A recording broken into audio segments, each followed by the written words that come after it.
Abakulembeze mu district ye Wakiso bagamba nti empeereza y'emirimu mu district eno yakwongera okuzingama olw'ensimbi entono ezigerekeddwa mu mbalirira y'omwaka 2023-2024 nga zino zikendedde ku ezo ze babadde bafuna mu myaka egiyise, ng'okwogera bino basinzidde mu lutuula lwa kkanso ya district eno olukubiriziddwa sipiika Najja Nassif nga lwetabiddwako n'ababaka ba paalamenti ab'enjawulo mu district eno. Okubanga eyamba abantu baffe aba Wakiso district yonna okutwaliza wamu ne budget ya leero eyingiddwa ebadde ya obumbi 8 ng'ate eri yayisibwa yali ya bumbi kyali bwali obumbi 10 so tulabye nga budget esaliseeko okusinziira kweringa bwe yali obumbi 3 nga tebulabikidde mu budget ya leero. Abadde bazimbe ebizimbe by'amasomero 20 financial year kumpi ogenda okutunulya nga tusigaze ebizimbe 10 so ndo tuli mu bweraliikirivu. Fenga busi tusuubire twali tulibadde tulowooza nti mu budget eno at least mwali baddemu oluguudo lwaffe olwa Busi Bubebere, that bridge that connects us from Busi to the mainland. Embalirira eno esomeddwa avunaanyizibwa ku by'ensimbi era amyuka ssentebe wa disitulikiti eno Betty Nantege nga ya buwumbi 8 ng'ebyenjigiriza biweereddwa enkizo nga biteekeddwamu obuwumbi obusoba mu 29, ebyobulamu obuwumbi 16 n'ezigwamu nga z'enguudo ziteereddwamu akawumbi akasoba mu kamu, wabula nga bagamba nti zino ntono ddala kuba omwaka gw'ebyensimbi oguwedde baaweebwa obukadde 10. Bakansala bagamba nti mu kiseera kino Wakiso eri bubi nnyo we gutuuka ku nguudo, ebyenjigiriza, ebyobulamu wamu n'ebirala nga n'olwekyo baagala bongerwe ku nsimbi nga basinziddwa wano ne balabula abagenda okukozesa ensimbi zino obuteetantala kuziwuwutanya kuba baakubafeffetta yonna gye banaaba beekukumi. Tulabye nti nno bajeti yaffe ey'omwaka oguwedde ekendeddemu okusinziira ku gye baleyinza olunaku lwa leero.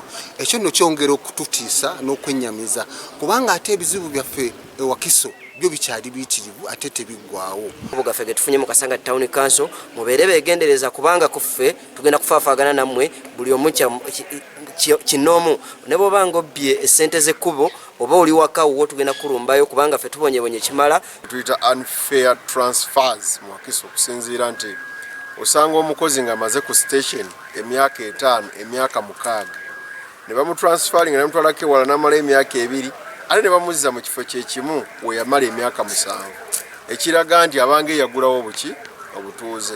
Ssentebe wa disitulikiti eno Dr. Matia Rwanga Bwanika ategeezezza nti kkanso yeekubidde eddenduulu minisitule y'ebyensimbi ebongere ku ssente kuba obwetaavu bungi era nga abakulu baabasuubiza okubongera ku nsimbi ng'embalirira eno tennayisibwa. Wiiki ewedde ku Mande nagenda Ministry of Finance n'endaba PSST n'azuula ensobi eyakolebwa era n'akakasa tajja kitereeza atuweereze ssente. Ye Sipiika Najja Nassif agamba nti si musanyufu n'engeri disitulikiti ya Wakiso gy'eyisibwamu naddala bwe gutuuka ku by'okugiwa ensimbi so nga y'emu ku disitulikiti ezisinga okuvaamu emisolo egiyingizibwa mu kitaavu ky'eggwanga. Kikosa entambula y'emirimu lwa nsonga tuba nga twakolera ku buwumbi 10 naye nga n'obuwumbi 10 wali tebutubana. Bw'oleeta obuwumbi 8 kitegeeza osaze ku busobozi obwaffe okuwa saavisi abantu ba wansi, so kikoseza ddala omuntu wa wansi mu kufuna services. Bababaka ba paalamenti okubadde Medad Lubega Sseggona akali amaggwa owa Busiro East wamu ne Matovu Charles owa Busiro South baliko bye balambuludde ku nsonga y'embalirira eno ne bategeeza nti bali mu kubaga tteeka okulaba nga zi munisipaali wamu ne zi town council eziri mu zi disitulikiti zibaako omutemwa gw'ensimbi gwe ziddiza disitulikiti. Balabe nga bateekesa mu bajeti yaabwe bwe kinaaba kiganye kijje ku paalamenti basobole okuzimba kaabuyonjo zonna ezitoolodde ebizinga. That the municipalities, some of which you represent, and the town council contribute to the district. Kiza Peter yakusakidde eggulire lino ku lwa KSTV agaleero.